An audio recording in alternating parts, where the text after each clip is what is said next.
5 forwards going in the top 6 in a draft that was billed as defensemen. I think, like most teams, we thought the defense at the beginning of the year were all going to be at the top. And as the year went, I think as a group, our scouts, we thought maybe it's changing. Some of the forwards started to come on. The guys that got drafted early had good second halves. So it was hard to look past the forwards just because they did such a good job in the second half.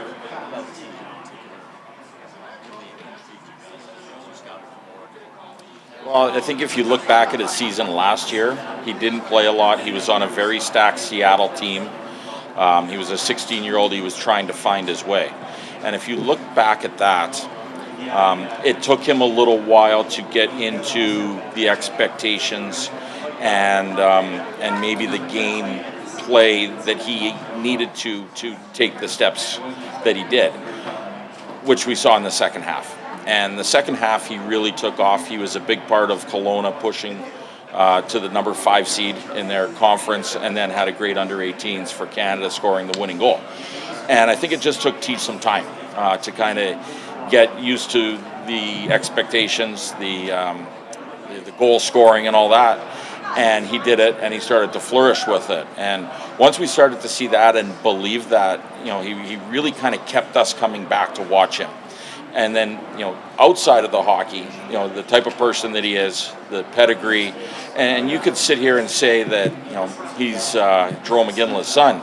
But I think being Jerome Iginla's son allowed him to kind of take the steps that he did in the season this year, and became very exciting for us as we got through the NHL Combine, as we got to know him a little bit more and the type of person that he is and what what he stands for and what his values are, made him a really attractive player for us. Kind of the same sentiment with Cole. Obviously, you valued him enough to give up future assets to trade up and get him. What did you see out of Cole that made you want to get him 24th overall? Every time we went and watched Barry play, he was like one of the better players, if not the best player on the ice. So, we probably see him over the rest of the whole season probably 40, 50 times. And almost every time, he's the hardest working guy. He's got good size, and he ends up, you're walking away going, he's the best player on the ice. So, as a staff, we saw that it wasn't just one or two guys; it was everybody, and he was at the end was an easy pick. When you look at his game, what are the pieces that you say, okay, here's where you need to go? He needs to kind of grow into his body still. He's a big boy. I think his skating still needs to take some steps.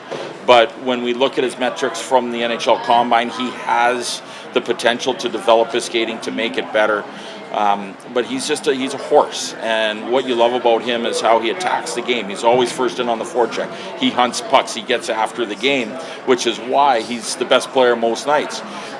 He's still a young boy, 17 years old, but he's got a frame. He's got power. He's able to put up some points because he does play a smart game and is very reliable. That makes him so well-rounded for us that there's a lot of potential there.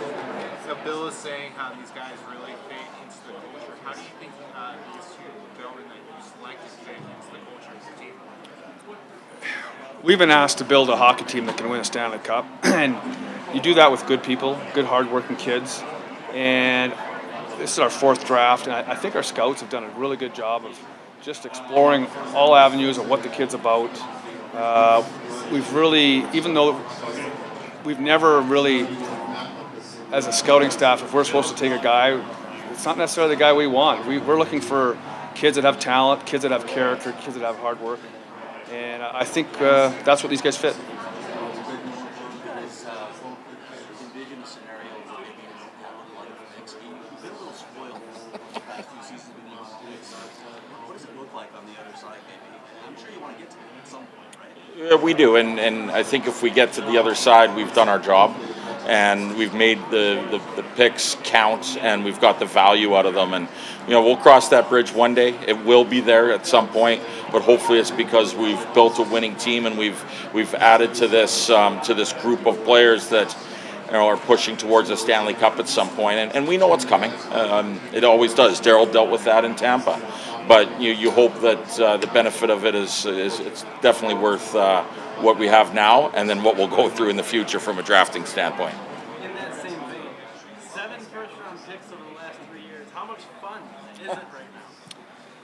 Oh my God, it's like Christmas for scouts. Like, we've asked Bill to do certain things, and he's delivered. And Bill's background is scouting, so he knows if we're going to build a team, it's got to be through youth and the draft. And Ryan and I have been spoiled. Our scouts have been spoiled for sure.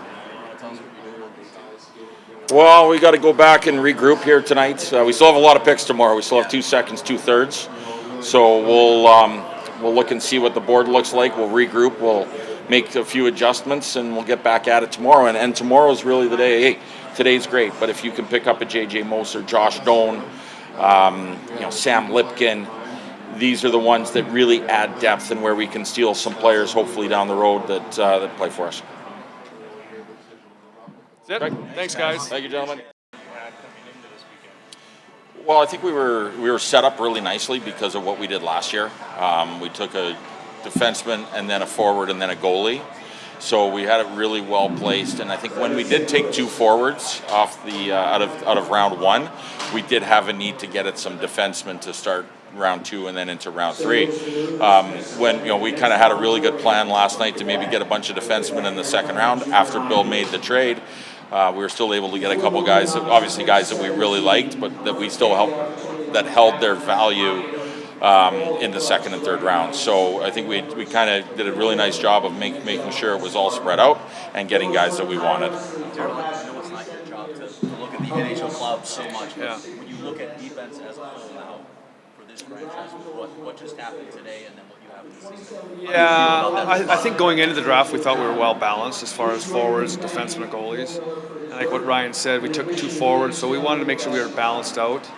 Our guys have done a real good job of working hard and identifying guys, and so even though we lost some picks, we were still really happy with the guys we got. Was there anybody that, I don't want to call it a steal, but anybody you were pleased that you got at any point in time, anyone that stands out? You know what the funny part is, Patrick, is I think every scout ever and every staff ever have left the draft happy because they get players they want. And I think what we're seeing a little bit more now is you see the spraying of the draft in the second round where the lists are so different from each other.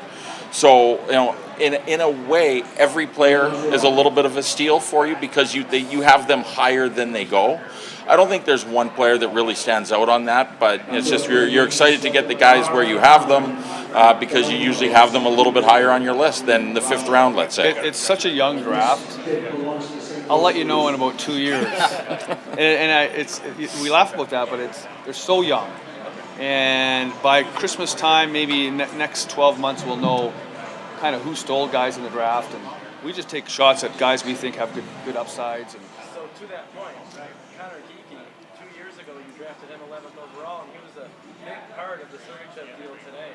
yeah, Is that validating? yeah, that's so. We don't, as scouts, you don't see that, but our job's to pick players that will allow Bill to build a hockey team.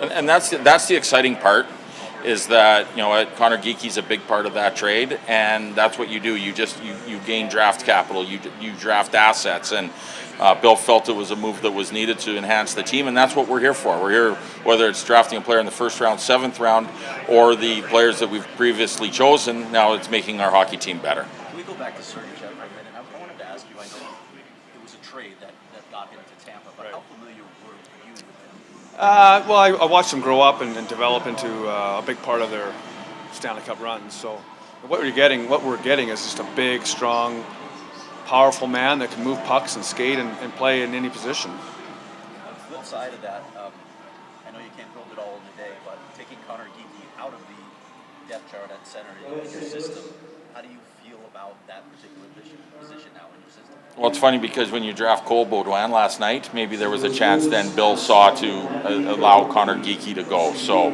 I think we addressed the need last night. We drafted a couple centers here today as well as Cole. So you know what? It's part of the job. It's part of the job, and you get Cole last night. You're excited about it. You lose Connor, but now you maybe have his replacement down the line. How exciting is the upside of Sergachev individually? Like, he's always been playing behind Hedman or competing with Hedman. Now he's on his own, and he could be like with all the young forward talent from Arizona. Yeah, I think he gets out of the shadow of some guys there. he's a young guy, so there's still room for him to keep developing. And the more responsibility he gets, he should keep developing. It's defensemen develop a little later than forwards, and they're so valuable. That's it costs us some assets, but it's well worth it.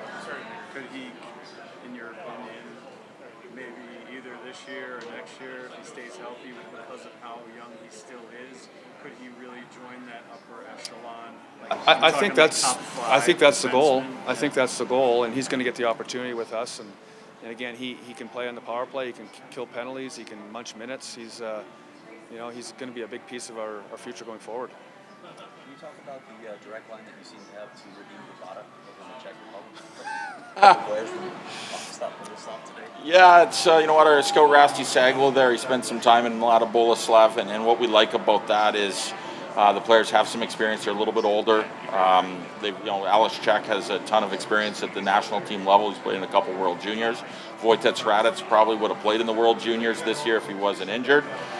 So it's a nice. It's a little bit coincidental, but they're both good hockey players that we like. Will you miss this draft format? You know what? Yeah. I think we will. I think it's really good for the National Hockey League. I know they're going to try something else, but who knows what's going to happen down the future.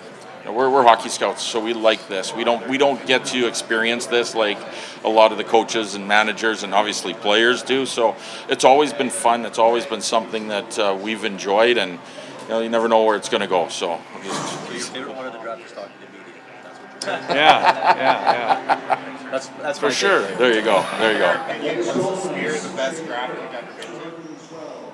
I think it was the coolest. Like, it's just something new. Usually you go to a city and it's a cookie cutter type of thing, but this was cool. Did you actually have a chance to look up? I mean, you're so focused on what you're doing. Oh yeah, no, you look around. Yeah. Yeah, it was unique. Even people who watched it on TV told me it was really cool.